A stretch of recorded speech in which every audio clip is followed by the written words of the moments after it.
Bonjour à toutes et tous, bienvenue pour ce nouveau tuto correction sur un exercice de bac, session 2021, mars 2021, donc c'est un des exercices qui devait sortir au mois de mars et c'est donc l'exercice B du sujet 1 sur la boisson de réhydratation. Donc je vais faire avec vous la correction de cet exercice. Alors, la première question, on nous demande d'écrire la formule semi-développée de la molécule d'acide tartrique qui est donnée dans l'énoncé, elle est donnée en formule topologique. Donc j'ai réécrit ici la formule semi-développée en faisant apparaître les liaisons demandées. On nous demande également d'entourer les groupes caractéristiques de la molécule en précisant pour chacun d'eux la famille fonctionnelle correspondante. Donc on a ici un groupe qu'on appelle carboxyle. Et puis, on le retrouve ici, ce groupe carboxyle. Et puis on retrouve également deux groupes ici qu'on appelle les groupes hydroxyles. Alors, carboxyle, c'est la famille des acides carboxyliques. Et les hydroxyles, c'est la famille des alcools.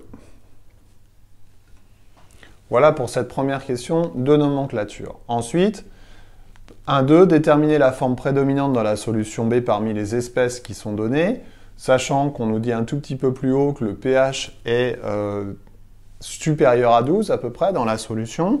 Donc j'ai refait le diagramme de prédominance ici avec la forme acide de l'acide tartrique. À noter que c'est un diacide, il a deux fonctions acides.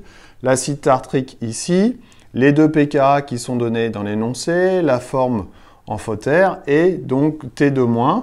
Si je me mets un pH très basique, donc autour de 12, on voit que c'est la forme T2- qui est majoritaire, qui est même ultra majoritaire parce qu'on est très très loin au-dessus du deuxième pKa. En déduire l'équation de la réaction chimique modélisant la transformation lors de la préparation.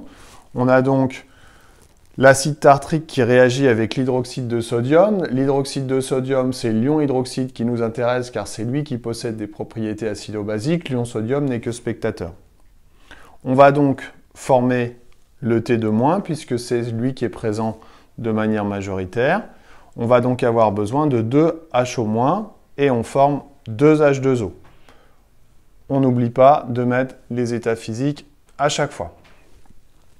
Dans la question 5, on nous demande de justifier la couleur de la solution de liqueur de Fehling, solution qui est plutôt bleue. Alors pour ça, on va regarder le spectre qui nous est donné. On voit que le lambda max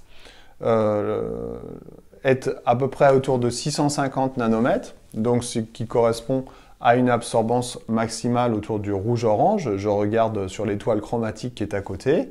Et donc pour trouver la couleur de la liqueur de Fehling, il suffit que je regarde la couleur complémentaire du rouge orangé, donc qui va être plutôt bleu, bleu-vert.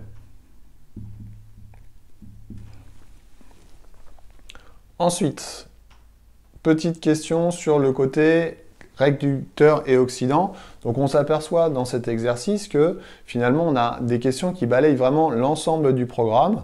Donc attention, ça semble être l'esprit quand même de ce nouveau bac où on a des exercices qui mobilisent toutes les compétences et toutes les connaissances de l'ensemble du programme sur l'année.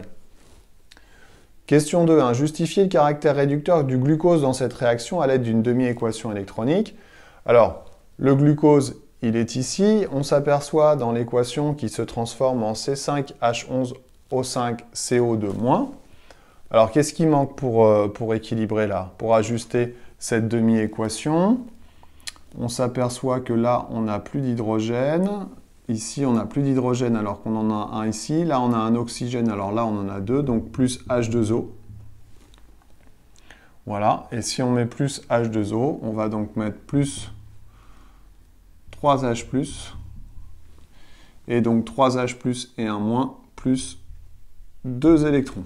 Voilà une demi-équation électronique. Ça montre bien que cette espèce chimique-là est l'oxydant, parce que les électrons sont toujours du côté de l'oxydant.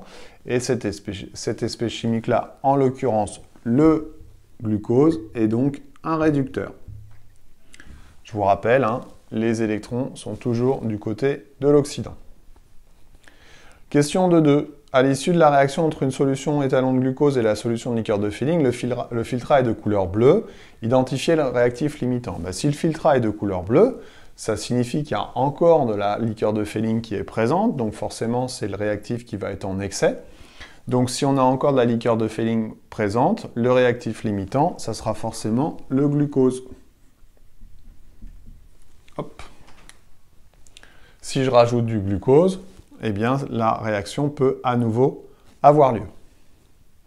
Proposer une longueur d'onde optimale pour régler le spectrophotomètre, eh bien le spectrophotomètre, on va le mettre là où la liqueur de Fehling absorbe le mieux, le plus, donc sur 650 nanomètres qui correspond au lambda max du spectre qui est donné plus haut. Voilà pour les questions des deux premières pages. Ensuite, la question 2.4. Alors, on va effacer. Pour la question 2.4, on nous demande d'expliquer pourquoi l'absorbance du filtrat diminue lorsque la concentration diminue. C'est un peu dans le même esprit que précédemment, c'est-à-dire que plus la concentration en masse de glucose augmente, plus si la concentration en masse de glucose augmente, ça signifie que la liqueur de Fehling va être en quantité moins importante. Donc ça veut dire que la couleur va tendre à disparaître et donc que l'absorbance va également tendre à disparaître. Plus on va mettre de glucose, plus ça va réagir avec la liqueur de Fehling et moins la couleur sera présente. Alors enfin, la dernière question, la 2.5, donc c'est une petite résolution de problème, on va dire ça comme ça. On nous demande de déterminer la masse de glucose contenue dans le sachet de médicaments permettant la réhydratation et commenter le résultat. Alors, attention au petit énoncé qu'on a au-dessus parce qu'on a fait une dilution et après on a utilisé la solution diluée pour trouver sa concentration, donc il ne faudra pas oublier de remultiplier par le facteur de dilution. Donc A égale 0,59, soit j'utilise le graphique, soit j'utilise l'expression algébrique qui est donnée au-dessus du graphique. Quand on voit A égale 0,59, ça nous fait une concentration en masse de 0,76 g par litre. Donc 0,76 g par litre, c'est ce que je trouve graphiquement, la résolution graphique de la solution S2, donc de la solution diluée. Sachant que la solution a été diluée 10 fois, un facteur 10, la solution S1 a été diluée 10 fois pour trouver S2, ça veut dire que la concentration en masse de la solution S1 est égale à 10 fois 0,76, c'est-à-dire 7,6 g par litre. La solution est donc 10 fois plus concentrée.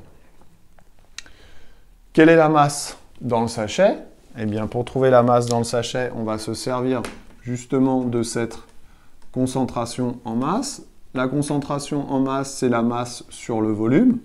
Donc la masse, ça va être la concentration fois le volume. Masse égale concentration en masse de S2 fois le volume.